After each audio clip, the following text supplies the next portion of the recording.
Dikasih Tuhan, Shalom, Haleluya. Bagaimana kabarnya pagi ini? GSD Karismata, bagaimana kabarnya pagi ini? Seberapa banyak pagi ini orang yang merasa diberkati oleh Tuhan? Lambaikan tangan, katakan Haleluya. Haleluya. Kita tahu bahwa Allah kita adalah Allah yang dahsyat. Amin. Segala perbuatannya, hikmatnya sungguh tidak tertandingi oleh kita. Mazmur pasal yang ke-95 berkata bahwa biarlah kita menghadap wajahnya dengan nyanyian syukur, bersorak-sorak baginya dengan nyanyian mazmur. Sebab Tuhan adalah Allah yang besar, amin, dan Raja yang besar mengatasi segala Allah, amin. Masuklah, marilah kita sujud menyembah, berlutut di hadapan Tuhan yang menjadikan kita. Sebab dialah Allah kita dan kitalah umat gembalaannya dan kawanan domba tuntunan tangannya. Haleluya. Pagi ini kita mau bersyukur kepada Tuhan karena Allah yang baik dalam setiap kehidupan kita. Kami bersyukur Tuhan karena Engkau Allah yang baik di dalam setiap kehidupan kami. Kami bersyukur karena Engkau Allah yang mengasihi kami, karena Engkau Allah yang mencintai kami, Allah yang menghargai kami. Kami adalah kawanan umat-Mu dan Engkau adalah gembala kami. Haleluya, haleluya.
ketinggian, dengan segala keagungannya, dengan segala kehormatannya. Pagi ini kita tahu bahwa Allah itu baik di dalam setiap kehidupan kita. Allah memberkati kita dengan berlimpah-limpah. Amin. Hari ini, pagi ini, jangan biarkan ketakutan, kecemasan mengintimidasi hidup kita. Pagi ini kita mau serukan bahwa Yesus, kami bersyukur kepadamu sebab Engkau Allah yang baik, sebab Engkau Allah yang baik di dalam kehidupan kami. Engkau Allah yang baik, Tuhan. Yes, you are good to us, you are good to me, you are good whatever happen in my life. Engkau baik, Tuhan. Haleluya. Mari coba Gesia, pagi ini kita mau bersyukur kepada Tuhan, kita mau sorak-sorakan bagi nama Tuhan, kita mau agungkan nama Tuhan, kita mau tinggikan nama Tuhan. Haleluya.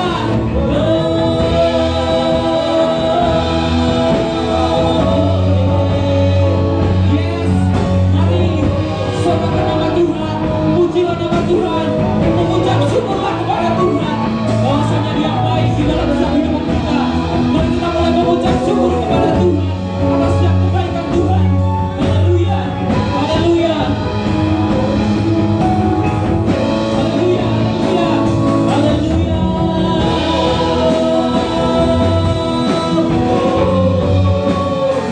Yes, Allah yang baik di dalam kehidupan kami, Tuhan. Allah yang sangat baik.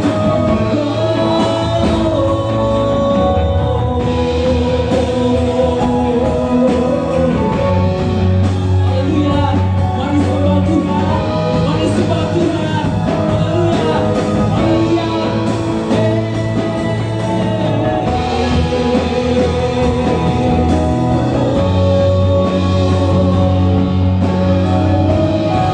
Kau semua katakan sembah dan puji perintah-Mu. Haleluya. Yes, haleluya. Sekali lagi sembah dan puji. Haleluya. Sembah dan puji. Haleluya.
memenuhi tamu pagi ini Tuhan.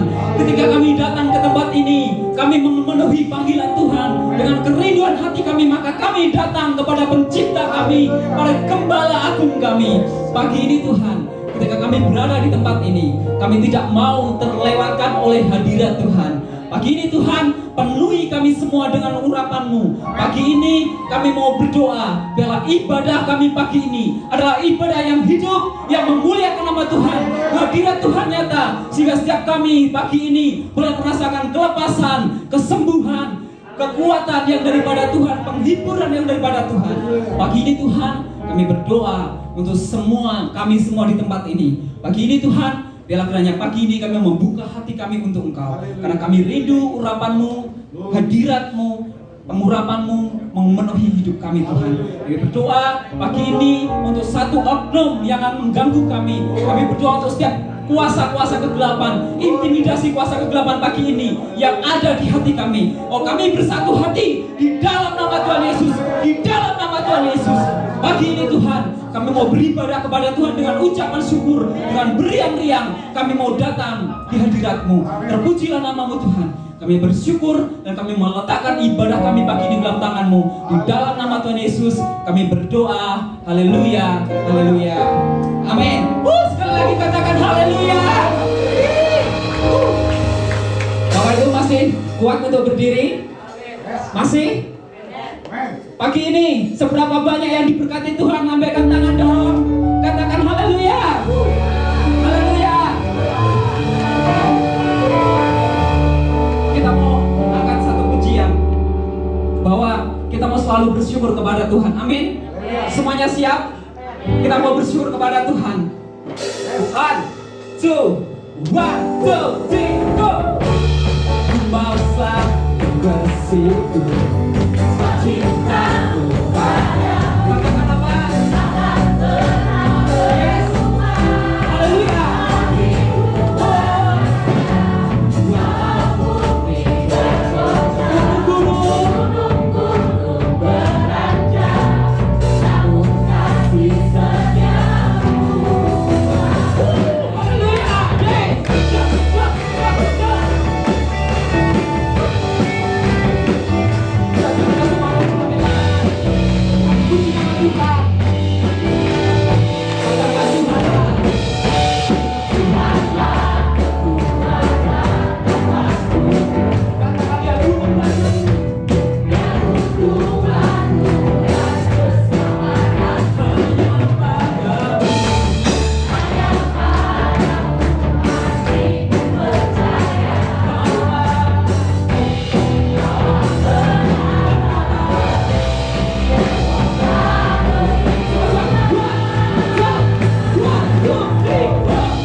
Karena kami punya Allah yang baik seperti Engkau.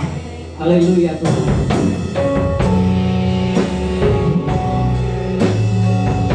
Kami di Tuhan, kami memintakan kepada-Mu.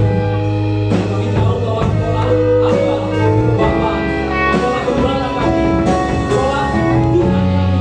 Hikmat-Mu tidak tertandingi. Itu Tuhan, ajar kami untuk kami mengerti semua rencana-Mu di dalam setiap kehidupan kami. Haleluya.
Bapa di dalam surga, kami telah memberikan pujian dan penyembahan yang terbaik kepada Tuhan. Saatnya kami akan membuka hati yang lembut di hadapan Tuhan. Engkau akan mengisi bejana hati kami. Engkau mengisi hidup kami dengan firman yang luar biasa, firman yang menuntun hidup kami, firman yang menjadi suluh bagi kami. Berbicara dan berkatalah kepada kami sesuai dengan kehendak Tuhan. Engkau mengurapi kami semua dengan urapan yang baru yang menyegarkan jiwa kami. Kami berdoa segala kuasa setan, iblis, kuasa gelapan yang berusaha untuk mencuri firman-Mu, kami hancurkan dalam nama Tuhan Yesus. Darah Yesus membersihkan, menyucikan tubuh, jiwa, dan roh kami. Kuduskan ruangan ini dalam nama Tuhan Yesus, karena Engkau hadir di tengah-tengah kami untuk memberkati dan mengurapi kami dengan kuasa-Mu. Kami mohon Tuhan, Engkau berbicara kepada kami secara pribadi. Dalam nama Yesus kami berdoa. Haleluya. Amin. Silakan duduk kembali, saudara. Shalom saudara-saudara. Haleluya. Hari ini saya akan menyampaikan firman Tuhan dengan tema masa penantian. Masa penantian. Nah, saudara-saudara,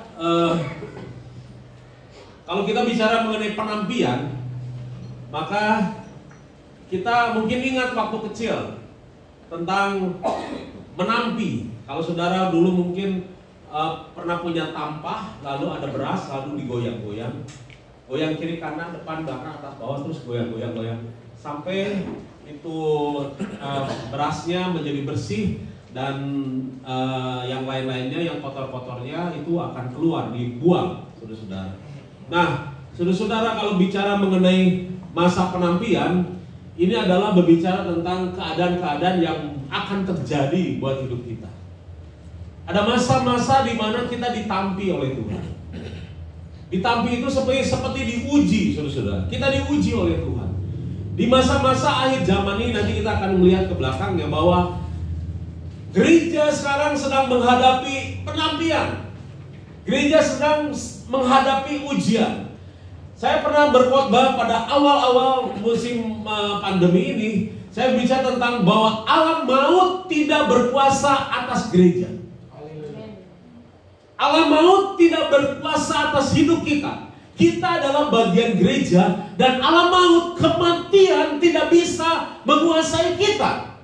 Kalaupun kita meninggal di dalam Tuhan, maka Tuhan menyediakan satu tempat surga bagi kita. Tapi juga ada tempat yang namanya neraka. Di situ ada alam maut. Bukan berarti alam maut orang masuk neraka langsung orang itu mati dan tidak bergerak apa-apa. Bukan seperti itu gambaran neraka. Gambar neraka itu adalah ketika orang mati masuk neraka, di situ yang namanya penyiksaan siang malam selama-lamanya, kekal dan abadi terjadi bagi semua makhluk yang ada, termasuk juga iblis. Jadi saudara-saudara, di masa-masa sekarang ini kita harus hati-hati, kita harus waspada, saudara-saudara. Karena apa? Karena dengan kondisi sekarang ini kita diuji. Contohnya kita diuji, berani nggak kita ke gereja? Berani nggak kita nginjak gereja? Itu hanya untuk injak gereja aja, saudara-saudara. Kita tidak bicara kita, tetapi bicara tentang di Indonesia. Kita bicara tentang di dunia. Ada banyak orang yang mengalami ketakutan.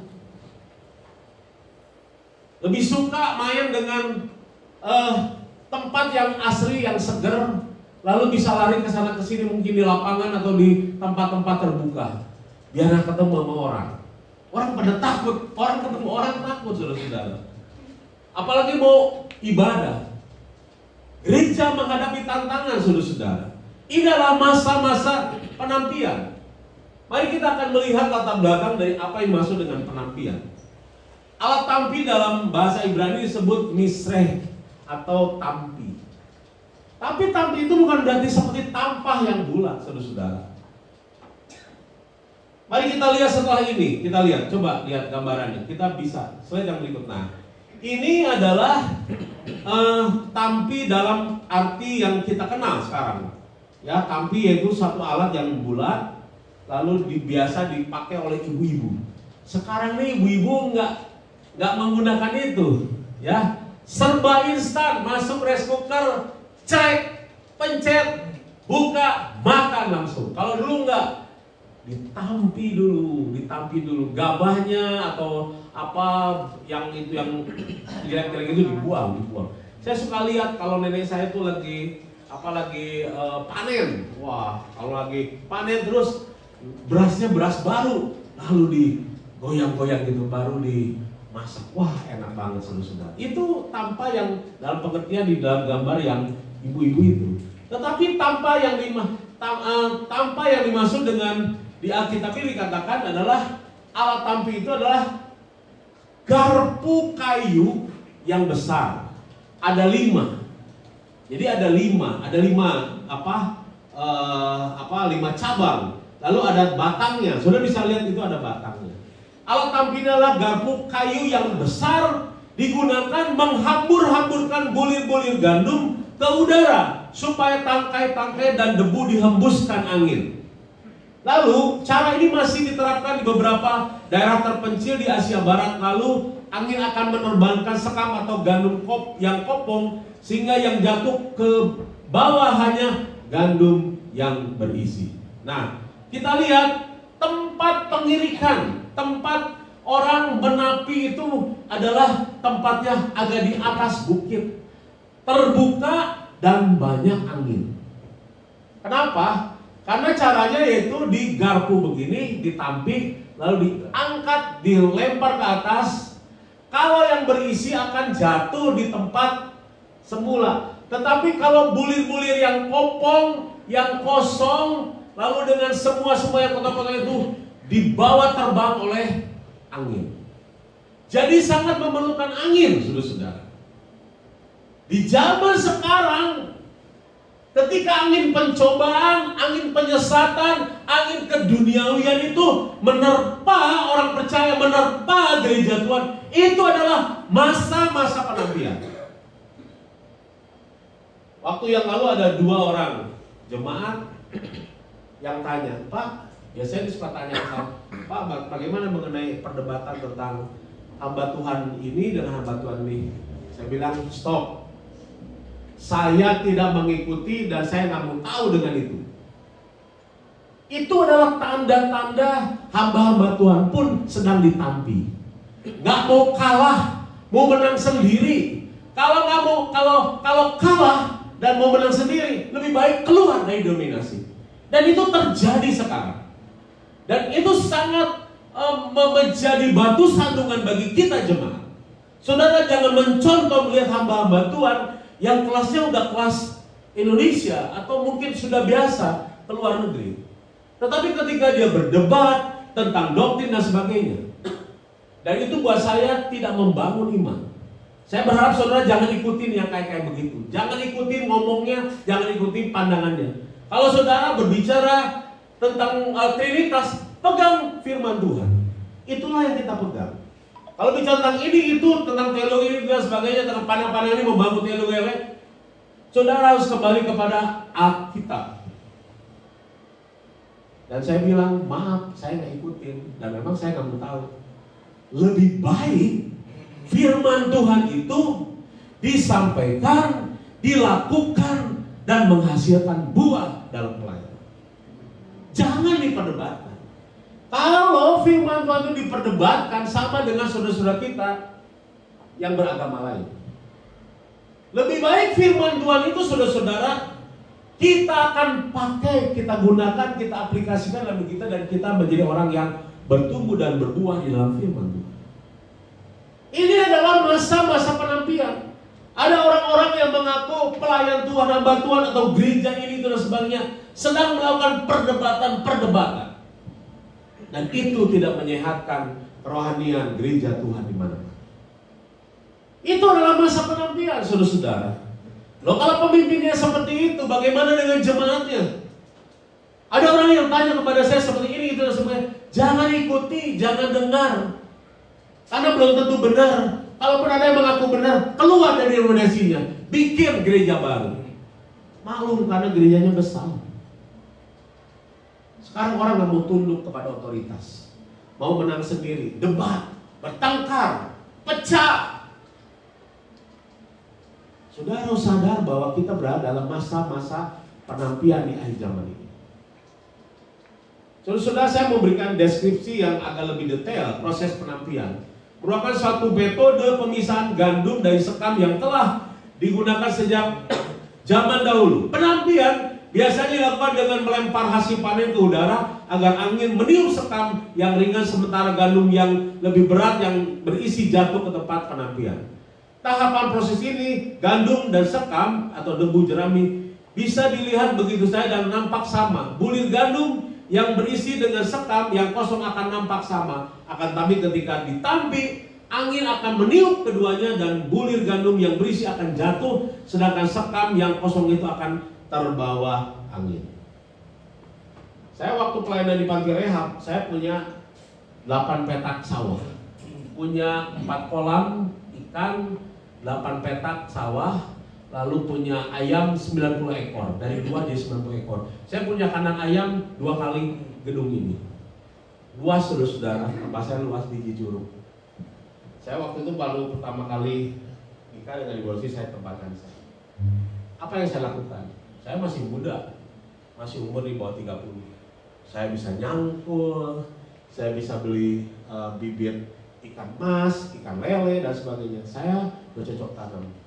Di saat pelayanan saya sedang terguncang karena dana tidak ada suplai, nggak ada dana saudara. Caranya gimana? Potong ayam, jual telur, ambil sayur-sayuran, bicah. Kalau teman-teman saya itu piara anjing, anjingnya dipotong, saya nggak makan anjingnya.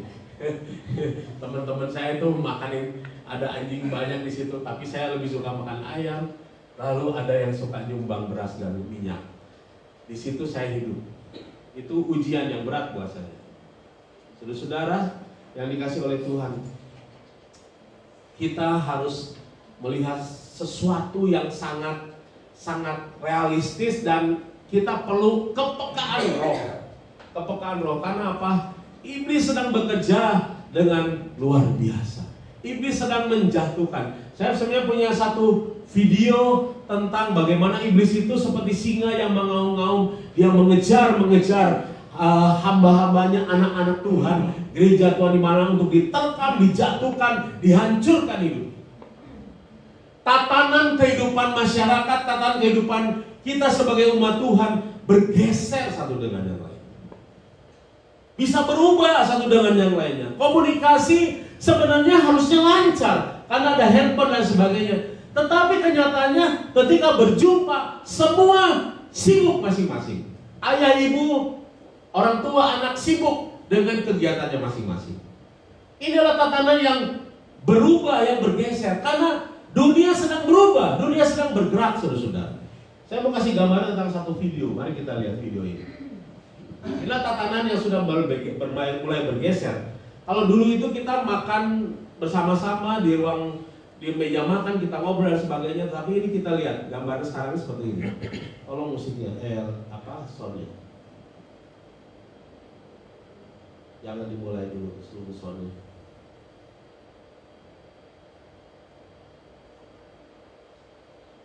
Soundnya mana soundnya?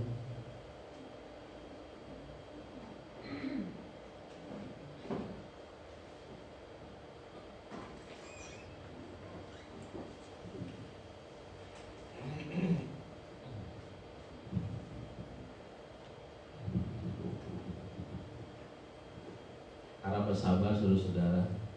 Saya sudah dikasih tahu, Pak, poin-poin khotbah jangan banyak. Jadi dari 4 saya sekarang diskon jadi 2 poin aja. Karena waktu yang ada sudah lagi perjamuan kudus.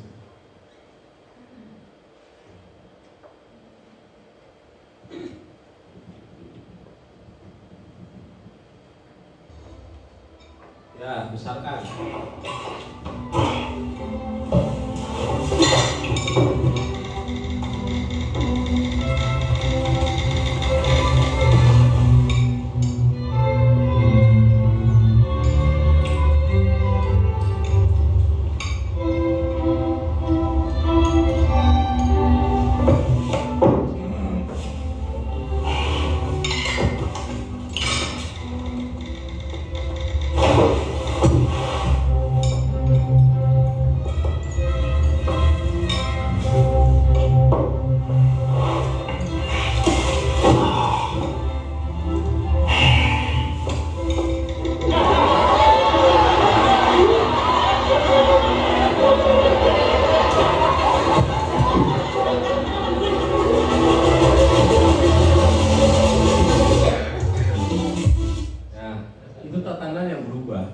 Ya, dulu biasanya di meja makan ngobrol apa kabar, mama, papa, anak-anak, gimana sekolahnya dan sebagainya.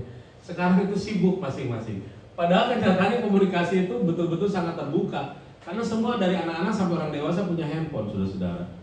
Ini tantangan buat kita. Di meja makan ini kita ngapain? Cuma makan aja? Enggak. Sekarang tuh jarang anak-anak kita ngajak, ayo Pak makan bersama, Ma makan bersama, jarang. Ya. Ini tantangan tersendiri buat kita, saudara-saudara yang dikasih oleh Tuhan. Mari kita akan lihat firman Tuhan yang mengatakan demikian. Kita akan baca sama-sama. 1, 2, 3. Allah menampi sudah di tangannya untuk membersihkan tempat pengirikannya dan untuk mengumpulkan gandumnya ke dalam lumbungnya. Tetapi debu dan jerami itu akan dibakarnya dalam api yang tidak terpadamkan. Saudara, di situ ada kata api yang tidak terpadamkan. Itu adalah api neraka. Ayat ini bersifat profetik. Ayat ini bersifat nubuatan. Karena Tuhan yang berbicara kepada murid-muridnya. Tuhan berbicara kepada kita bahwa alat penampi sudah di tangan Tuhan. Jadi yang menampi itu adalah Tuhan. Ketika ujian itu ada pada hidup kita, bahwa sebenarnya Tuhan ingin membersihkan hidup kita. Tuhan ingin memulihkan hidup kita. Lalu Tuhan mengatakan untuk mengumpulkan gandum ke dalam lumbungnya, tetapi debu dan jerami itu akan dibakarnya dalam api yang tidak terpadamkan, yaitu api neraka.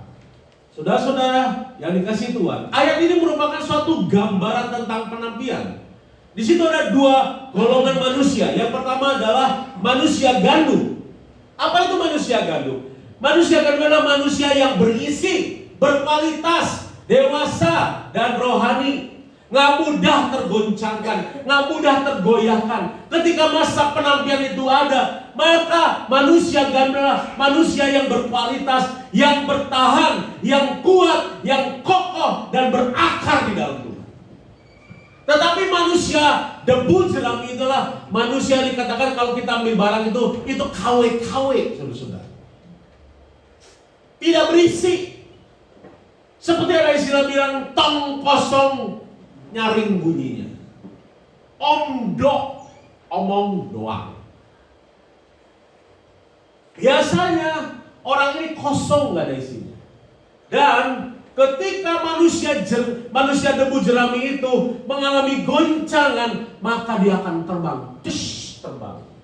Ketika si penampi itu mengangkat jerami dan semua gandumnya dan ditusuknya, diangkatnya, lalu angin menerpa, dan saudara-saudara, yang namanya manusia debu jerami itu akan terbang dibawa oleh angin. Angin dunia yang menggoda anak-anak Tuhan. Angin kedagingan, angin pencobaan, angin penyesatan, angin tantangan-tantangan yang ada di sekitar kita. Ketika angin itu menerpa kita, maka orang-orang yang manusia debu jerami itu akan goyah dan akan terjatuh, malahan bisa pergi dari gereja. Manusia debu jerami punya istilah, bisa yang namanya istirahat dulu atau cuti. Kalau orang karyawati itu ada namanya cuti hamil, cuti tahunan. Tapi apakah gereja Tuhan, umat Tuhan ada yang namanya cuti? Saya cuti dulu ya Pak, karena saya ini tantangannya berat, masalah keluarga saya berat, bisnis saya lagi sepi, jadi saya mau cuti dulu ke gereja, cuti dulu melayani Tuhan. Kalau Tuhan bilang, saya mau kasih kamu cuti, ya cuma 2 menit aja napasmu hilang, mau nggak? Baru 2 menit. Sekarang itu yang namanya virus COVID-19 itu menyerang tenggorokan kita. Video-video yang sudah saya kasih di grup itu menandakan katanya begini. Setiap 5 menit harus minum. Setiap hitungan menit harus minum. Jadi Bapak Ibu kalau mau sehat maka harus bawa air minum. Kemana-mana bawa air minum. Minumnya yang jernih. Jangan yang kekuning-kuningan, jangan yang kecoklat-coklatan, apalagi kehitam-hitaman. Bahaya itu. Jadi yang putih saja. Dan diminum itu sering-sering. Walaupun nggak banyak minum. Karena apa? Karena kalau virus ada di sini, lalu kena bawa air di tenggorokan bisa kita bisa terluka. Itu katanya. Nah, saudara-saudara, ada manusia gandum, ada manusia debu jerami. Kita termasuk di mana? Kita mau seperti apa, saudara-saudara? Kedua tipe manusia itu berada dalam satu tempat, yaitu dunia ini. Satu tempat di mana asap penampian itu ada dan di dunia ini terjadi. Proses penampian akan memisahkan. Firman Tuhan mengatakan yang kudus semakin kudus, yang cemar akan semakin cemar. Yang semakin dekat dengan Tuhan, yang semakin jauh dari Tuhan. Tetapi kitab Wahyu mengatakan apabila kita menang, maka Tuhan akan berikan kita mahkota kemuliaan. Berbahagialah orang yang menang. Hendaklah yang bertelinga mendengar bahwa yang menang akan mendapatkan mahkota kemuliaan. Akan ada pemisahan, saudara-saudara. Yang kudus semakin kudus, yang suci semakin suci, yang cemar akan semakin cemar. Kita bisa melihat keadaan-keadaan itu di sekitar kita. Baru-baru ini saya baru tahu yang namanya pesta gay itu. Ada 52 orang di Jakarta ditangkap. Lalu ada yang protes bilang, wah katanya yang itu mah ini. Kalau kita selalu dibilangnya mah radikalisme inilah. Itu yang begitu mah dibiarin katanya. Tapi yang aneh buat saya yang 52 orang itu adalah orang-orang yang kekal, gagah perkasa, berotot semua. Saya baru tahu yang namanya kaum mereka itu, saya nggak tahu menyembunyikan identitas atau apa. Tapi badannya kekatakan gini jalannya. Waktu ditangkapnya gini, waduh, saya kalah jauh saudara-saudara. Ya, Nathan juga kalah jauh, karena Nathan udah ganteng. Tapi saya lihat bajunya itu bikin ketat. Oh, saya mungkin punya tafsiran bebas biar kelihatan ototnya kelihatan, biar kelihatan tertarik. Wah, saudara-saudara, luar biasa ya. Jadi orang-orang yang cemar semakin cemar, yang suci semakin suci, yang dekat semakin dekat dengan Tuhan, yang jauh semakin jauh, semakin jauh. Sembari nyanyi lagu yang katakan jauh, jauh darimu. Kalau saya nyanyi di warungnya Om Piel, selalu lagu yang suka dinyanyikan itu tentang lagu Kus Plus. Na na na na na na na na. Saudara, itu lagu sebenarnya punya arti rohani. Artinya ada anak Tuhan yang pergi jauh. Seperti lagu yang katakan jauh, jauh. Jadi anak Tuhan ini jauh, tetapi Tuhan memanggil. Ketika Tuhan datang dalam kemuliaan Tuhan, maka orangnya akan kembali dipanggil untuk masuk dalam kemuliaan Tuhan. Itu lagunya sebenarnya. Tadi malam saya kasih tahu ada lagu yang sebenarnya punya nilai yang nggak bagus. Nah, jangan dinyanyikan lagu seperti itu ya. Tapi yang agak rohani-rohani bagus. Nyanyi lagu rohani tapi yang ada kata-kata Tuhan. Ya, tapi di tempat yang berbeda. Saudara-saudara, di gereja nyanyi lagu gereja. Waktu latihan tahu-tahu nyanyi lagu duniawi. Jangan, saudara-saudara. Ini tempatnya di gereja lagu rohani. Kalau di tempat yang lain mau nyanyi rohani lebih bagus, mau nyanyi duniawi juga. Ya memang tempatnya di sana bukan di gereja, saudara-saudara. Proses penampilan adalah proses memisahkan. Kata kudus, kata kades, kata kados itu mempunyai arti terpisah, dipisahkan. Ketika saudara berada dalam proses penampilan, saudara sedang berada dalam satu proses pemisahan. Memisahkan gandum dan debu jerami. Ketika saudara berada dalam penampilan, saudara harus rela, saudara harus berani, saudara harus tekun menghadapi semuanya itu dengan kekuatan Tuhan. Tuhan mengatakan Tuhan akan menolong kita, Tuhan akan memampukan kita. Segala perkara dapat kutanggung di dalam kekuatan kuasa-Nya. Jadi proses pemisahan, proses kados, proses kados itu adalah proses memisahkan anak-anak Tuhan dengan anak-anak dunia. Proses memisahkan antara yang baik dan yang tidak baik. Contohnya adalah tempat orang yang benar atau gandum adalah orang yang bertobat, dan orang fasik atau debu jerami yang tidak bertobat tidaklah sama. Posisi dan keberadaan mereka di tempat yang berbeda. Anak Tuhan tempatnya di gereja. Kalau anak dunia tempatnya nggak tahu di mana. Orang yang benar bersama dengan Allah di surga, tapi orang yang terhilang tempatnya adalah di neraka. Masa penampian, saudara-saudara. Mari kita lihat masa penampian, proses kita lewat saja. Penampian Petrus. Saudara-saudara, konteks dari ayat yang akan kita baca ini, konteksnya seperti ini, latar belakang gini. Tanda-tanda akhir zaman telah tiba. Saat itu tadi ketika Tuhan berbicara, itu bicara tentang profetik. Bicara tentang akan terjadi di kemudian hari. Lalu yang pertama, tanda-tanda zaman telah tiba. Lalu tanda-tanda kedatangan Kristus kedua. Lalu yang ketiga, setiap orang harus berjaga-jaga. Kita melihat di dalam Lukas pasalnya yang ke-21, Lukas 21. 3 perikop ini itu adanya di kitab Lukas 21. Kita akan masuk di dalam Lukas pasalnya yang ke-22. Ini yang akan kita baca. Saya akan baca untuk saudara. Ini adalah masa-masa genting, saudara-saudara. Masa-masa yang sangat rawan. Sama seperti keadaan-keadaan sekarang ini, masa-masa yang rawan. Kita harus menghitung atau kita mungkin membaca zaman. Karena ayat ini dilatar belakangi oleh tanda-tanda zaman telah tiba.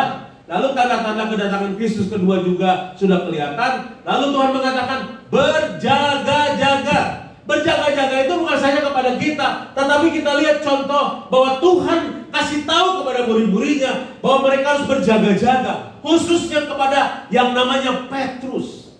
Mari kita lihat, karena Petrus sedang menghadapi penampian. Simon, lihatlah iblis telah menuntut untuk menampi kamu seperti gandum. Tetapi aku telah berdoa untuk engkau supaya imanmu jangan gugur. Dan engkau, jika engkau sudah insyaf, kuatkanlah saudara-saudaraku. Jawab Petrus, Tuhan, aku bersedia untuk masuk penjara dan mati bersama-sama dengan engkau. Ini adalah komitmennya Petrus yang begitu luar biasa berani. Apa kata Yesus? Tetapi Yesus berkata, aku berkata kepadamu Petrus, hari ini ayam tidak akan berkokok sebelum engkau 3 kali menyangka bahwa engkau mengenal. Saudara-saudara, siapa Petrus? Ayat ini dilatar belakangi oleh 3 peristiwa tentang keadaan akhir zaman, tanda kedatangan Yesus, dan Tuhan mengingatkan kepada murid-muridnya untuk berjaga-jaga dan waspada. Karena apa? Dalam hitungan-hitungan jam ke depan, mereka akan tergoncang imannya karena Yesus akan ditangkap. Yesus akan dihakimi. Yesus akan masuk penderitaan, yaitu disalib. Tetapi saudara-saudara, dalam konteks dekat pada saat itu, bahwa murid-muridnya sedang bertengkar. Siapa yang lebih hebat? Siapa yang lebih urapan? Siapa yang lebih ganteng? Siapa yang lebih top dalam menyampaikan firman Tuhan? Atau menjadi WL? Atau punya karunia yang hebat? Karunia yang besar? Lalu di antara murid, satu dengan yang lainnya bertengkar, namun kalah, berdebat, diskusi. Tuhan hanya lihat saja. Keadaan ini seperti yang tadi saya katakan, ada banyak orang-orang yang mendebatkan firman Tuhan. Ada yang memperdebatkan tentang teologi A, B, dan C. Tetapi Tuhan melihat. Karena Petrus adalah orang yang vokal, menonjol, dia seorang leader. Tuhan kasih tahu kepada Petrus bahwa iblis akan menanti dia. Tuhan mengatakan, Petrus, malah sebut nama aslinya. Simon, lihat, iblis telah menuntut untuk menampi kamu. Saudara-saudara dikasih oleh Tuhan, hati-hati.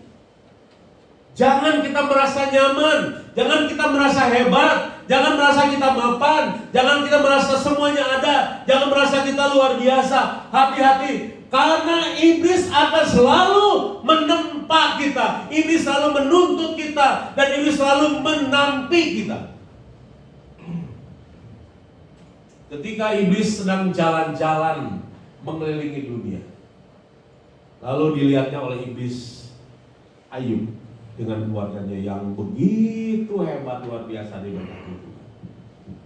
Itu gambaran anak-anak Tuhan ada yang diberkati Tuhan. Semuanya baik. Apa kabar, Bro? Baik. Gimana suami? Baik. Bisnisnya baik. Istri baik. Anak-anak baik. Semua keluarga baik. Bisnis gimana? Baik. Gimana semuanya baik-baik. Bagus kalau dibilang baik. Tapi harus waspada, saudara-saudara. Karena ketika iblis melihat Ayub, lalu Ayub bilang, ini dia nih. Lalu dia datang kepada Tuhan. Dia menuntut. Ya. Firman Tuhan mengatakan iblis telah menuntut. Iblis telah menuntut Ayub di hadapan hadirat Tuhan. Iblis itu datang di hadirat Tuhan. Iblis itu datang kepada Tuhan. Dan dia menuntut Ayub agar Ayub ditampi, agar Ayub diuji.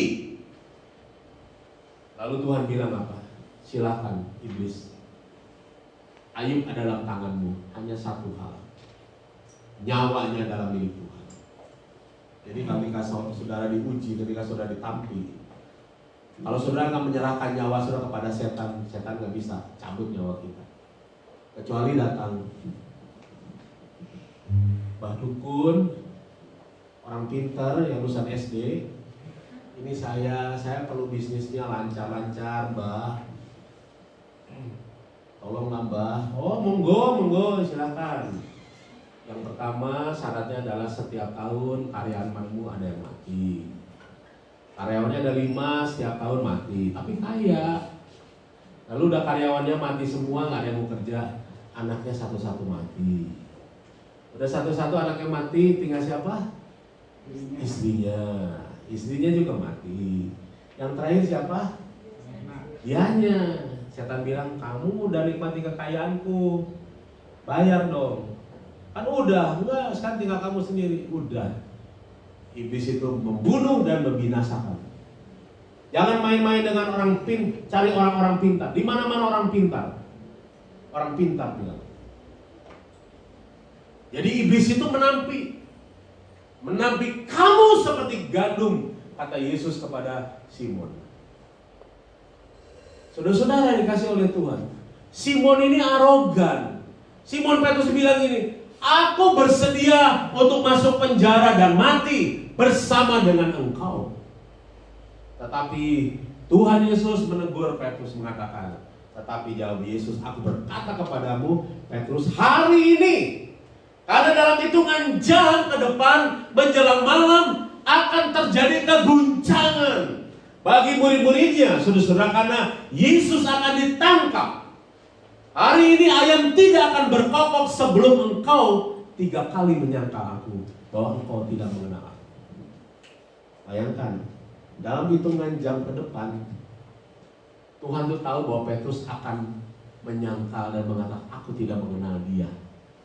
Ketika Yesus dihakimi oleh imam besar, lalu imam Kayafas dan pemuka-pemuka pemerintahan, ketika Yesus dicecar dengan banyak pertanyaan, rupanya Petrus dengan diam-diam mendekati, menonton. Tetapi ada seorang macam, kamu kan temannya dia. Enggak. Saya suka lihat kamu di pasar, di lorong-lorong di kota. Ini kan kamu anak buahnya Yesus. Enggak, saya nggak pernah lihat. 3 kali Petrus menyangkal Yesus. Lalu ketika ayam berkokok, itu udah, namanya yang berkokok itu jam berapa, saudara-saudara? Jam berapa? Saya kaget karena di belakang ada yang piara ayam. Biasanya nggak ada ayam berkokok, kok ada ayam pagi. Oh, puji Tuhan, tetangga baru di belakang piara ayam. Jadi saya dengar ayam berkokok itu berarti menjelang subuh pagi. Ini dari sore malam lalu menjelang pagi. Petrus ada di situ. Petrus sedang masuk proses penampian oleh iblis. tetapi apa yang Tuhan katakan. Inilah gambaran untuk kita semua, saudara-saudara. Yesus mengatakan demikian, tetapi aku telah berdoa untuk engkau. Yesus berdoa untuk Petrus. Tuhan berdoa untuk kita. Ketika saudara menghadapi penampian, ketika saudara menghadapi ujian, ketika saudara menghadapi tantangan, saudara yakin dan percaya Tuhan mengatakan, aku berdoa untuk engkau supaya imanmu jangan gugur, supaya engkau jangan terjatuh, supaya engkau jangan terpuruk. Betapa kasihnya Tuhan kepada kita. Ketika saudara berada dalam penampian, saudara jangan takut, karena Tuhan berdoa untuk engkau. Jangan bimbang, saudara jangan ragu. Malah Tuhan katakan, kalau engkau telah menang menghadapi penampian, Tuhan katakan, insyafkanlah teman-temanmu, saudara-saudaramu, kuatkanlah mereka. Karena engkau akan menjadi sokong guru, engkau akan menjadi pemimpin di kemudian hari bagi gereja, bagi umat Tuhan di dalam gereja mula-mula. Tuhan tahu seorang pemimpin yang potensial seperti Petrus, Tuhan tidak izinkan dia untuk terjatuh. Tetapi ketika dia ditempa oleh iblis, maka Tuhan katakan, aku berdoa, aku mendukung, aku mengangkat engkau, aku menguatkan engkau, agar kau kuat. Dan ketika engkau sudah kuat, kuatkanlah saudara-saudara. Saudara, mari kita katakan kepada Tuhan, Tuhan, Engkau tidak pernah meninggalkan aku. Jangan sudah mengatakan, Tuhan gak ada, Tuhan gak adil, Tuhan gak baik, Tuhan meninggalkan saya. Saudara, kalau saya mau bersaksi berapa kali saya bilang, kalau mau secara detail, saudara bisa ngobrol sama saya, bagaimana Tuhan menyatakan kuasa, mujizat, pertolongan dan sebagainya. Sudah 6 bulan berjalan, 5 bulan berjalan, sudah tetap ada, sudah tetap eksis, sudah tetap beraktivitas seperti biasa. Ini adalah masa-masa yang sulit, saudara-saudara. Nggak gampang orang berada di isolasi, orang menghadapi masa seperti, karena yang diserang itu adalah pernapasan, ispa, pernapasan. Kalau pernapasan itu antara hidup dan mati, saudara-saudara. Apalagi yang namanya happy apa tuh? Hipoksia, happy exporia. Itu dia. Padahal saya kasih di grup. Itu kalau oksigennya itu turun 50%, orang lagi jalan itu langsung jatuh. Makanya waktu masa pandemi awal itu, kenapa orang lagi jalan jatuh, jatuh, mati langsung. Itu bicara tentang pernapasan. Napas itu antara hidup dan mati, saudara-saudara. Jadi jangan main-main, saudara-saudara. Saya udah kasih tahu. Sebenarnya saya jujur aja, mungkin 2-3 bulan yang lalu saya dengan Kak Nancy suka kunjungan, ya. Saya kunjungan ke Pak Taripar, saya kunjungan ke siapa di sini yang pernah dikunjungi sama saya. Memang saya masih punya utang dengan beberapa orang yang belum saya kunjungi. Contohnya saya udah lama kunjungin Pak Helson contohnya. Tapi saudara-saudara makin kesini Sukabumi dari tadinya zona hijau, wah, jadi payah lagi saudara-saudara. Jadi saya bilang ke staf juga ke Ibu Rosi, kita harus berhikmat. Nah, tapi nggak apa-apa kalau yang ulang tahun bisa teleponan dan sebagainya. Jadi kita mau saling mendoakan, saling mengasihi, saling memperhatikan dengan cara yang berbeda. Mungkin dulu pelukan, salaman, tetapi sekarang lambaikan tangan. Dan yang biasa mukanya cemberut, coba dirubah, disetel sedikit, senyumnya lebih manis, lebih keren. Ya, amin. Coba setel sedikit, saudara-saudara. Karena itu memberikan arti, saudara-saudara. Kalau ada orang baru, jemaat baru atau siapapun yang sedang mengalami pergumulan datang ke rumah Tuhan. Saya datang ke rumah Tuhan dengan pergumulan yang berat, tetapi disambut oleh Asher atau jemaat yang lain dengan muka yang cemberut. Sama aja, kamu punya pergumulan, saya punya pergumulan, kita sama-sama cemberutnya. Wah, bisa begitu, saudara-saudara. Ya, setel dikit lah, kasih senyum. Karena dulu kita bisa salaman, pelukan, kita bisa say hello, tetapi sekarang cuma lambai tangan. Tapi biasakan lambai tangan, mau gini boleh, mau gaya Cynthia gimana gitu. Nah, mau gaya begini, pokoknya gaya macam-macam lah. gayanya orang Jepang, aja gitu ya. Boleh lah, gimana ini? Ya. Nah, saudara-saudara, kita berada dalam kesimpulan. Ada 4 ayat sebenarnya waktu saya kumpulkan. Ayat-ayat ini berhubungan dengan masa penampian. Kita lihat Lukas 3 ayat 8. Jadi hasilkanlah buah-buah yang sesuai dengan pertobatan. Jadi ketika kita bertobat dan kita ikut Tuhan, berjalan bersama dengan Tuhan, hasilkanlah buah. Kalau anak Tuhan nggak berbuah, berarti tidak dewasa. Berarti bulirnya itu kopong, saudara-saudara. Saya pernah punya sawah, dan kalau panen saya turun ke bawah. Saya akan berbagi dengan orang yang mengelolanya. Jadi mereka kebagian 50%, saya 50%, dan dimasukkan ke dalam karung-karung. Jadi kalau habis beras, saya akan pergi ke tempat giling beras. Di situ saya lihat waktu diputar itu ada yang kopong-kopong, ya. Contohnya beras, padi itu kalau dipegang tuh ada yang kopong. Kopong itu artinya apa? Kosong, nggak ada isinya. Kita jangan jadi anak Tuhan yang kopong, yang ada isinya. Harus berisi, saudara-saudara. Pak, saya akan berisi, dompet saya berisi. Bukan itu maksudnya. Oh, kalau dompetmu berisi, itu luar biasa. Tapi kerohaniannya, kedewasaannya itu luar biasa. Harus dewasa dalam Tuhan. Harus tahan banting. Saudara jangan jadi anak Tuhan yang gampangan, tetapi harus jadi anak Tuhan yang betul-betul menghadapi tantangan, menghadapi penampian. Saudara akan menghasilkan buah. Yang berikutnya, kapak sudah tersedia pada akar pohon, dan setiap pohon yang tidak menghasilkan buahnya yang baik akan tebang dan dibuang ke dalam api. Saudara, ada kata kapak. Di situ Yesus kan gambar tentang kapak sudah tersedia. Kapak itu kapak. Setiap pohon yang tidak menghasilkan buahnya yang baik akan ditebang.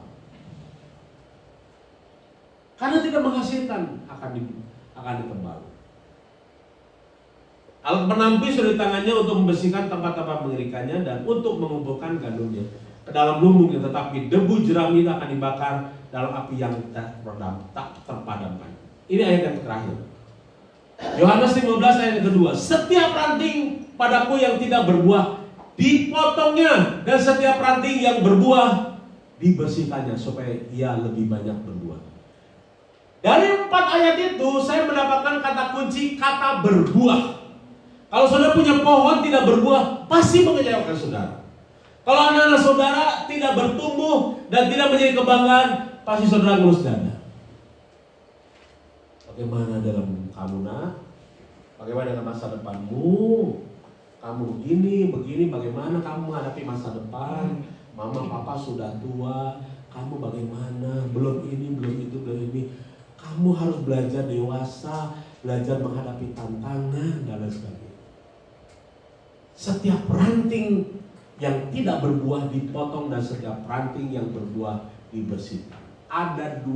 Semuanya berkesimpulan tentang kata berbuah. Anak Tuhan harus berbuah. Pohon yang baik harus berbuah. Anak Tuhan harus berbuah, saudara-saudara. Lalu bagaimana caranya? Yang tidak berbuah itu akan dipotong dan dibersihkan. Proses dipotong dan dibersihkan adalah proses penampian buat saya dan saudara, buat gereja ini, saudara-saudara. Ketika dipotong dan dibersihkan, seringkali itu menyakitkan kita. Seringkali menyakitkan karakter kita. Seringkali menyakitkan pribadi kita. Aduh Tuhan, sakit. Memang yang dipotong dan dibersihkan itu sangat sakit. Tetapi ada orang yang gak tahan sakit, saudara-saudara. Ada orang yang gak tahan mau dipotong.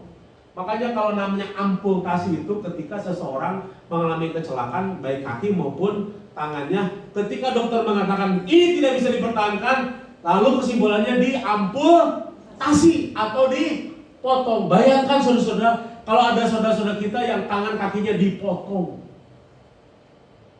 diamputasi, sakit.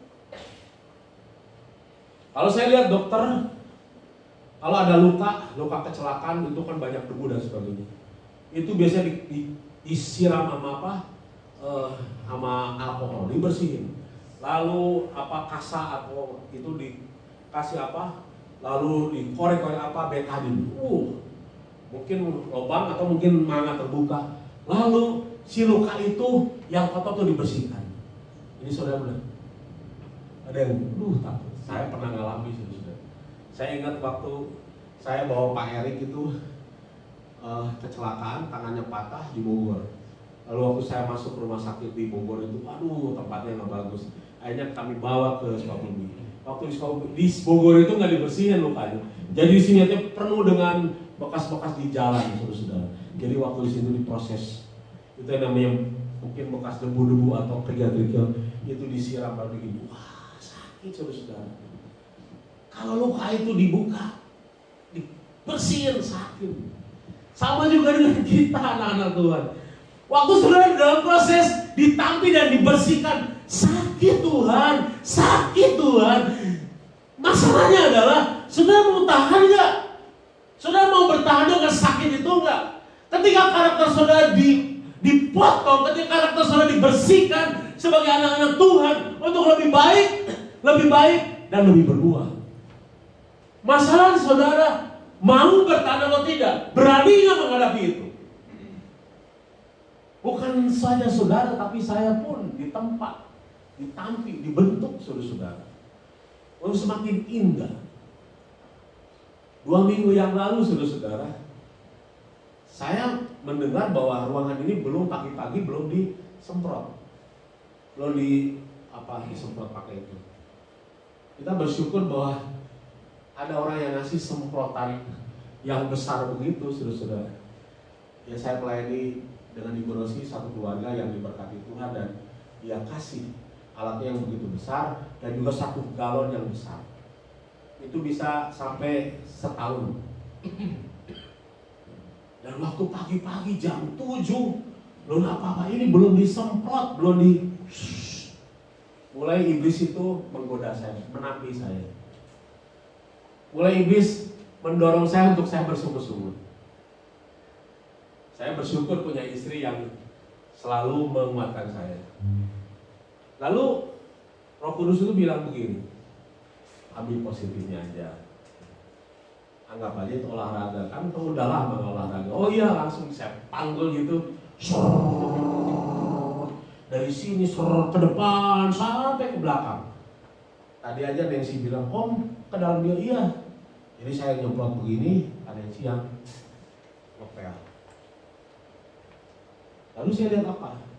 Kalau saya mau bersungguh-sungguh bisa, tetapi saya lihat positifnya. Saya ini jalan olahraga, jadi saya lari sana sini, malah matiin lampu, buka gerbang, ya. Lalu saya lari sana, apa yang terjadi? Sebelum mandi, udah keringetan. Haleluya. Itu olahraga, saudara-saudara. Kita lihat positifnya. Segala sesuatu kita melihat, ambil positifnya, jangan negatifnya. Kalau negatifnya berarti kita bersungguh-sungguh dan jatuh dalam persungguhan. Ambil sisi positifnya. Ada banyak hal-hal yang kecil dan kita ditempa oleh Tuhan. Tetapi mari kita lihat hal-hal yang bisa positif dan membangun hidup kita. Semua kita, saya dan saudara menghadapi penampian itu, saudara. Baik karakter maupun hidup kita. Termasuk kita bersama-sama, gereja kita sedang menghadapi tantangan-tantangan yang luar biasa. Tetapi Tuhan mengatakan, aku berdoa untuk kamu. Amin. Katakan, Tuhan berdoa buat saya. Kasih tahu dong untuk dada saudara, Tuhan berdoa buat saya. Ketika saudara ditempa, ketika saudara ditampi, sebagaimana Petrus ditampi, Tuhan katakan, aku berdoa buat kamu. Jangan takut, aku berdoa untuk kamu. Wah, ini adalah good news-nya, ini adalah kabar baiknya, bahwa Tuhan menopang, Tuhan mendorong, Tuhan menyertai kita, dan Tuhan mengatakan, aku berdoa untuk kamu. Ketika engkau dipotong, ketika engkau dibersihkan untuk berbuat di dalam Tuhan, ketika engkau menghadapi penampian, Tuhan katakan, aku akan berdoa dan menyertai engkau. Saya akhiri dengan satu video. Ini adalah tantangan yang dihadapi oleh seorang ayah. Walaupun dia harus berbohong, walaupun dia harus banting tulang, tapi dia seorang pemenang. Kita lihat. Ya.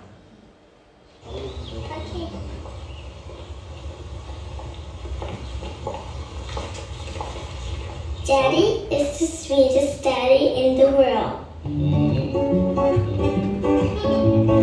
Daddy is the most handsome, the smartest,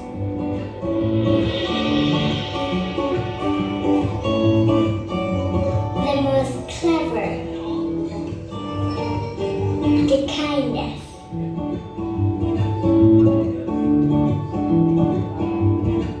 He is my Superman. Daddy wants me to do well at school.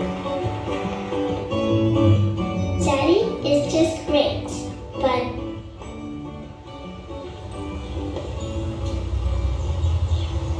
he lies.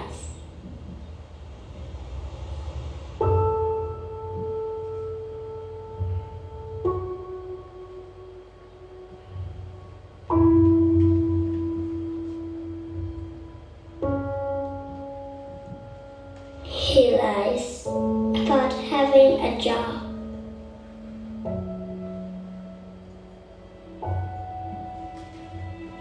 He lies about having money.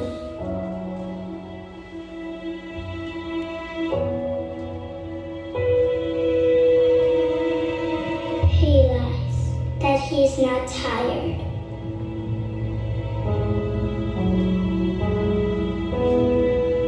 He lies that he is not hungry.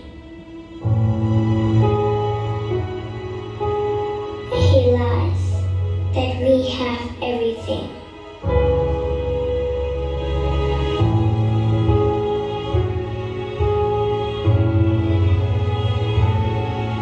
He lies about his happiness.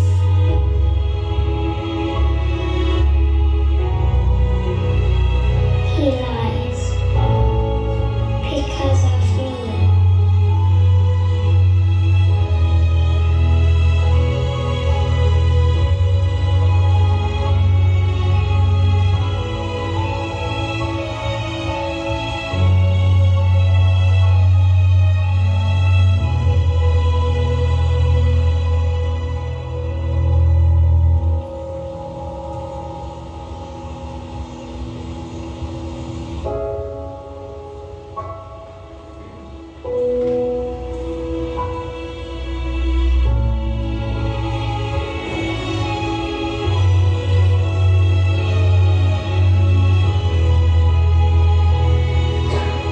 Saudara, mari kita bangkit berdiri bersama-sama.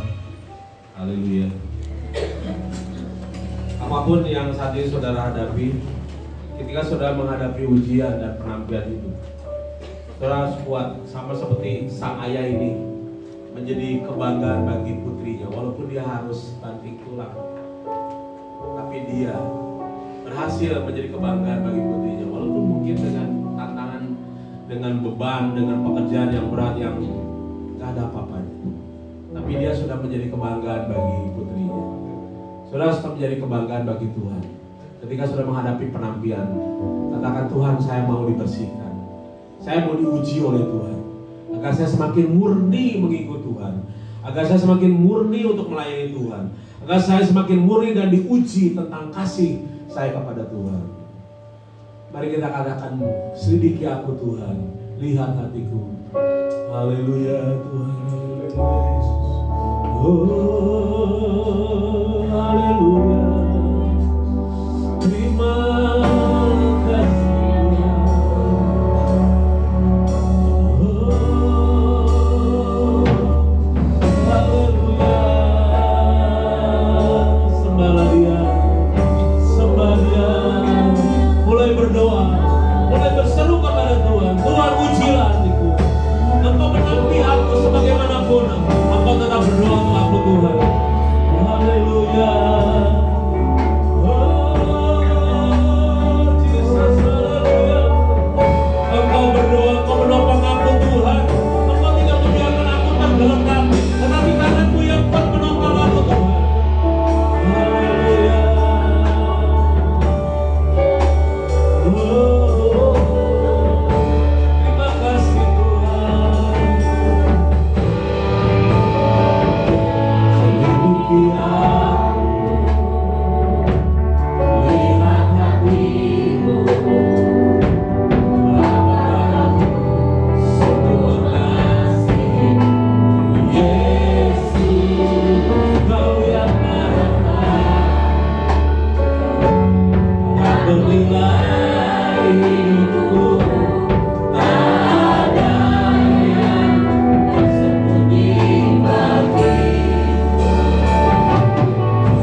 singer dan WL yang akan pujian.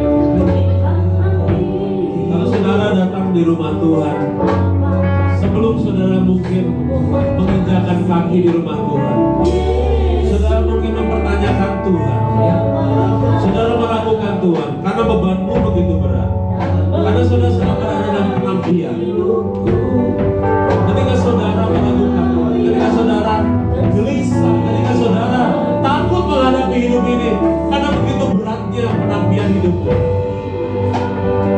Setelah sudah mendengar firman ini, saudara katakan, Tuhan ampuni saya meragukan Engkau Tuhan.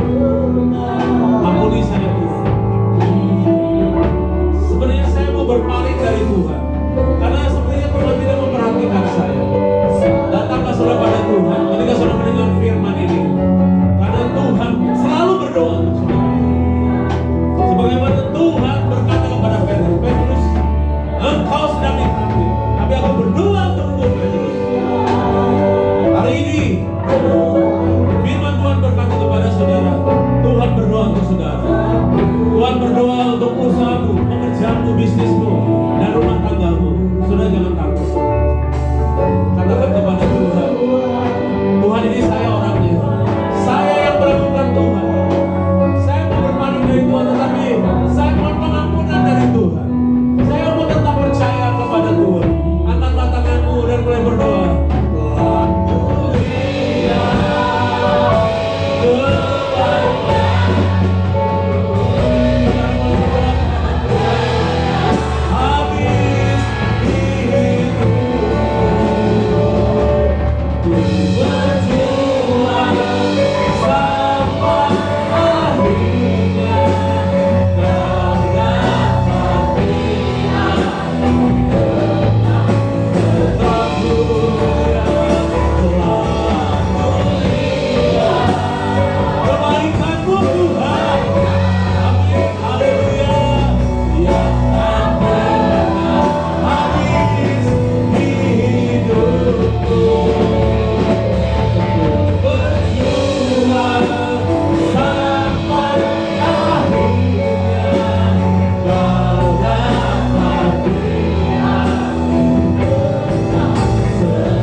Tuhan mau saudara setia di dalam Tuhan. Tuhan mau saudara kuat dan bertahan menghadapi penampian hidupmu. Haleluya. Tuhan, kami berdoa agar firman-Mu berbuah. Karena Tuhan mau bahwa kami harus berbuah sebagai anak Tuhan. Berbuahlah dengan tetap dan buahnya itu lebat Tuhan. Tuhan memberkati kami yang telah mendengarkan firman-Mu. Apabila sebentar kami akan mengambil bagian dalam perjamuan kudus, Engkau akan menguduskan, menyucikan kami, mengampuni dosa dan kesalahan kami. Kami percaya bahwa unsur-unsur perjamuan kudus ini Tuhan, roti adalah pelambang daripada tubuh Yesus, dan anggur adalah pelambang daripada darah Yesus yang mengalir dari atas kayu salib untuk pengampunan, untuk pembenaran dan keselamatan bagi kami semuanya. Kami akan mengambil bagian dalam perjamuan kudus ini dengan ucapan syukur dan pengakuan kepada Tuhan Yesus. Kami peringati ini Tuhan sebagai peringatan sampai kedatangan Tuhan kali yang kedua. Karena satu ketika kami akan mengadakan perjamuan kudus dan dipimpin oleh anak domba Allah, yaitu Tuhan kami Yesus Kristus di surga bersama-sama. Terima kasih Tuhan, berkat dan pengurapan-Mu turun atas kami ketika kami melakukan perjamuan kudus. Dalam nama Yesus kami berdoa. Haleluya. Amin. Silakan kembali saudara.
Terima kasih Tuhan untuk pengampunan-Mu. Terima kasih Tuhan untuk pengorbanan-Mu bagi kami. Tuhan, Kau telah merasakan sakit-Mu dalam penampilan-Mu di atas kayu salib.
Terima kasih Yesus. Haleluya, haleluya Tuhan. Terima kasih untuk kasih-Mu yang begitu besar. Ku seperti yang Kau ingini. Demikianlah firman Tuhan. Sebab setiap kali kamu makan roti dan minum cawan ini, kamu memberitakan kematian Tuhan sampai Ia datang. Jadi barang siapa dengan cara yang tidak layak makan roti atau minum cawan Tuhan, ia berdosa terhadap tubuh dan darah Tuhan. Karena itu hendaklah tiap-tiap orang menguji dirinya sendiri, dan baru sudah itu ia makan roti dan minum dari cawan itu. Haleluya, haleluya, haleluya. Sebab apa yang telah aku teruskan kepadamu telah aku terima dari Tuhan, yaitu bahwa Tuhan Yesus pada malam waktu ia diserahkan mengambil roti, dan sesudah itu ia mengucap syukur atasnya. Ia memecah-mecahkannya dan berkata, inilah tubuhku yang diserahkan bagi kamu. Perbuatlah ini menjadi peringatan akan aku. Kita makan roti ini dalam nama Yesus.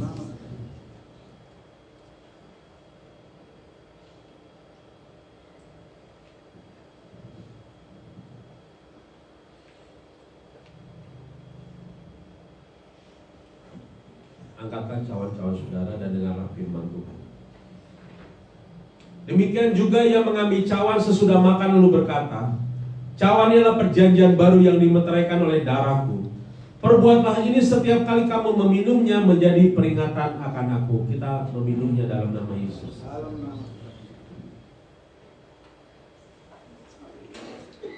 Terima kasih Bapa. Haleluya. Haleluya. Haleluya. Haleluya. Haleluya. Terima kasih Yesus. Terima kasih Tuhan.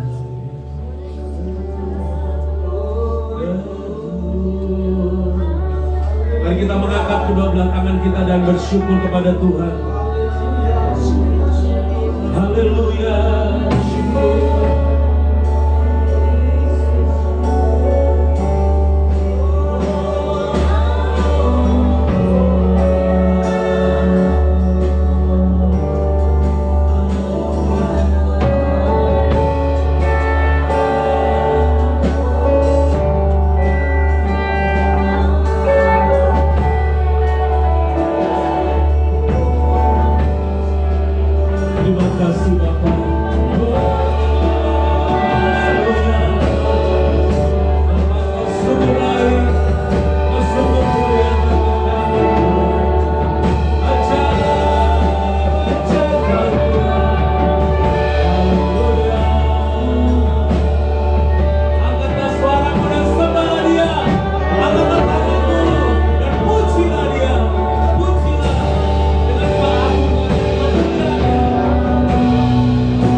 segala puji syukur kami naikkan kepadamu ya Tuhan, Allah yang sudah menyatakan kasih-Nya di dalam Yesus Kristus, yang sudah terpaku di atas kayu salib, mengorbankan dirinya, tercurah darahnya untuk menebus semua dosa-dosa kami.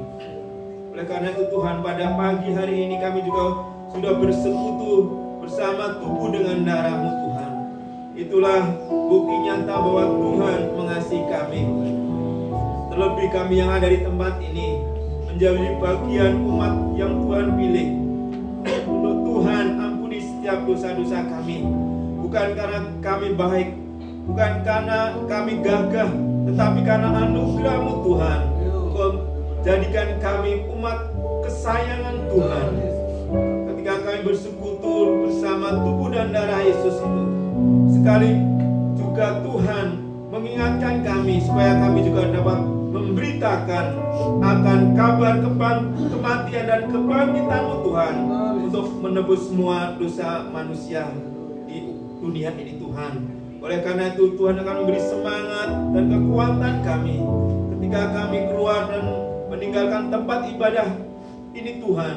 Inilah tugas kami untuk memberitakan kabar kematian dan kebangkitan-Mu itu Tuhan, untuk tanda penghapusan dosa bagi manusia.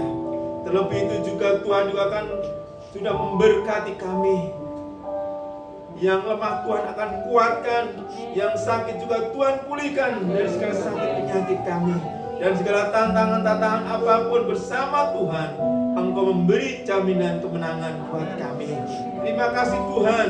Sekali lagi kami bersyukur buat kami boleh bersekutu bersama tubuh dan darah Yesus Tuhan, sehingga kami sungguh-sungguh menjadi umat pemenang ketika kami diberhadapkan dari berbagai tantangan ujian. Sekaligus itu adalah tanda untuk penampian dalam kehidupan kami Tuhan. Biarlah kami menjadi anak-anak Tuhan yang menjadi anak-anak yang dicintai Tuhan. Terima kasih Tuhan buat kebenaran firman-Mu, buat persekutuan dengan tubuh dan darah Kristus ini. Kami percaya umat Tuhan yang ada di tempat ini semua diberkati di dalam nama Yesus, dalam kehidupan yang akan kami jalani. Dalam nama Yesus, amin. Silakan duduk kembali Bapak Ibu dikasih Tuhan. Ya Bapak Ibu dikasih Tuhan, kami keluarga besar GSJ Agaris Mata mengucapkan selamat datang bagi Bapak Ibu saudara semua yang mungkin baru pertama kali hadir di tempat ini beribadah bersama dengan kami. Kami mengucapkan welcome home. Kita bersama-sama beribadah bertumbuh di tempat ini untuk kita mengikuti Tuhan. Demikian juga penghargaan bagi setiap Bapak Ibu jemaat Tuhan yang setia untuk beribadah di tempat ini. Ialah kiranya kita tetap kuat maju bersama-sama di dalam Tuhan.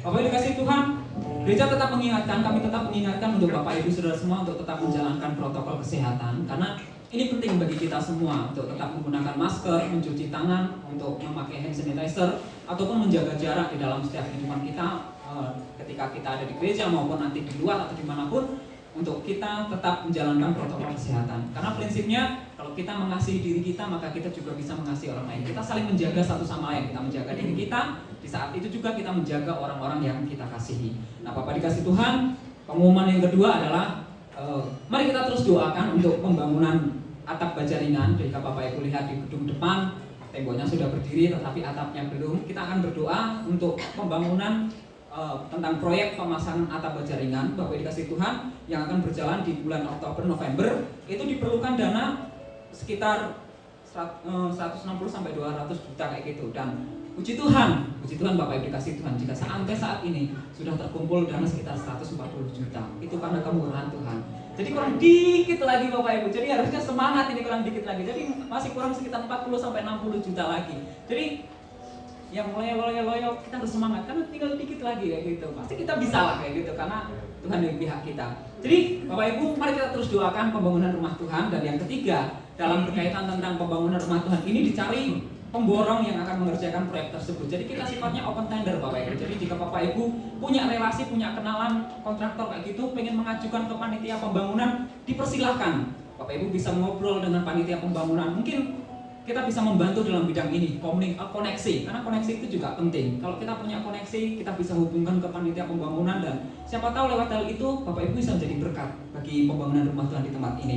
Jadi jika Bapak Ibu memiliki koneksi dan ingin mengobrol lebih lanjut dengan panitia pembangunan selalu welcome tentang hal ini. Nah, Bapak dikasih Tuhan, kita akan memberikan persembahan. Berkaitan ini adalah minggu pertama, jadi kami mengingatkan untuk membawa persembahan perpuluhan, untuk persembahan pertama, persembahan sulung atau apapun itu. Bapak Ibu dikasih Tuhan, kita percaya bahwa Allah selalu memberkati kita apapun yang kita kerjakan, semuanya diberkati oleh Tuhan. Karena firman Tuhan yang mengatakan, Maleakhi pasal yang ketiga ayat 10 berkata bahwa bawalah seluruh persembahan perpuluhan itu ke dalam rumah perbendaharaan supaya ada persediaan makan di rumahku, dan ujilah aku firman Tuhan semesta alam, apakah aku tidak akan membukakan bagimu tingkap-tingkap langit dan mencurahkan berkat kepadamu sampai berkelimpahan.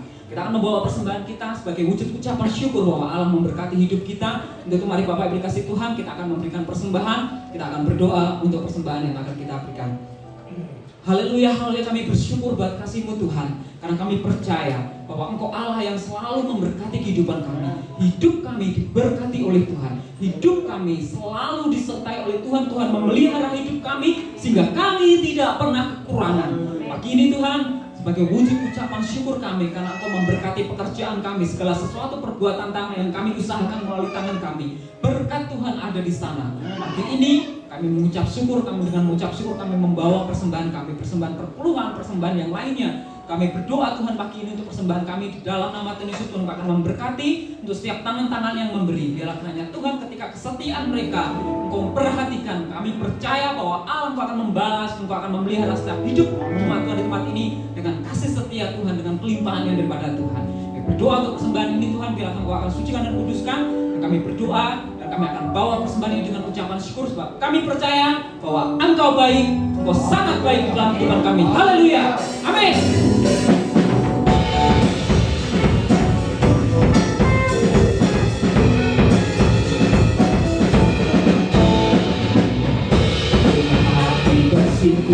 Masih di hadirat-Mu, menikmati-Mu Yesus, memandang wajah-Mu, berserta hidupku, kami menceritakan kasih-Mu,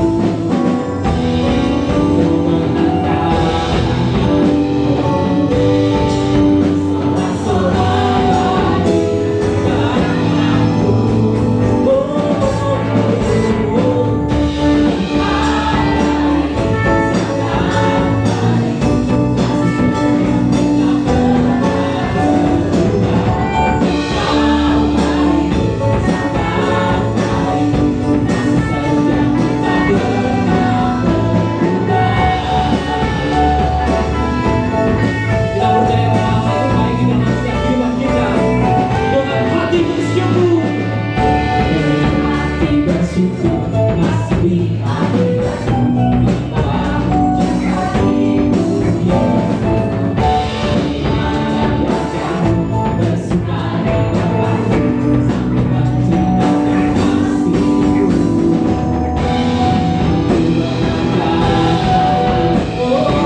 untuk ibadah kita.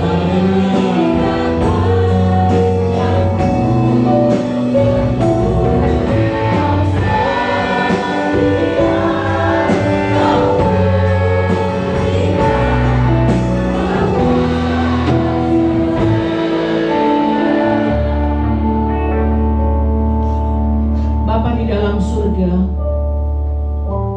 terima kasih untuk kekuatan yang Tuhan beri di dalam hati kami. Karena kami akan keluar dari ruangan ini dengan satu kekuatan yang baru. Kami akan menghadapi segala hal dalam 7 hari ke depan. Tetapi kekuatan Tuhan cukup untuk membuat kami kuat, merubah segala sesuatu yang memang harus kami rubah. Dan kami percaya kami akan menghadapi segala sesuatu yang harus kami hadapi. Dan kami tahu Engkau menyanggupkan kami, Bapa.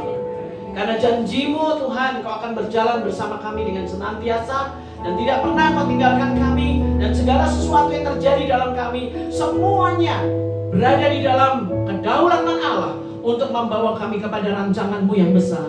Engkau sedang memurnikan gereja-Mu, Bapa, dan kami sedang ada di situ. Oleh sebab itu mata kami akan senantiasa memandang kepada Tuhan, sumber kekuatan kami, sumber pengharapan kami. Dan Engkau yang membuat iman kami terus semakin murni di dalam Engkau.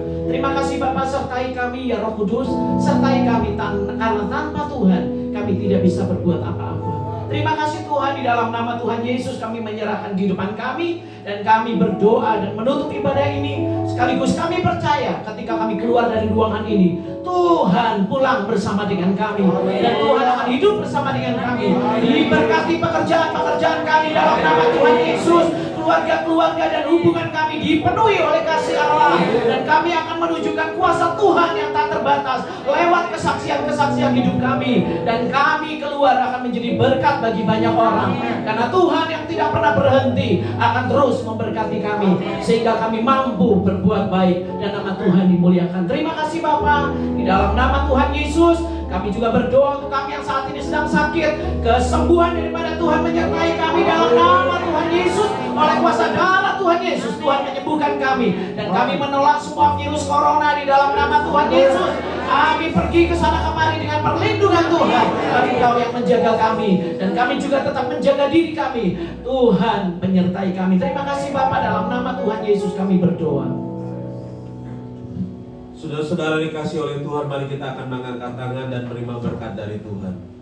Tuhan memberkati engkau dan melindungi engkau.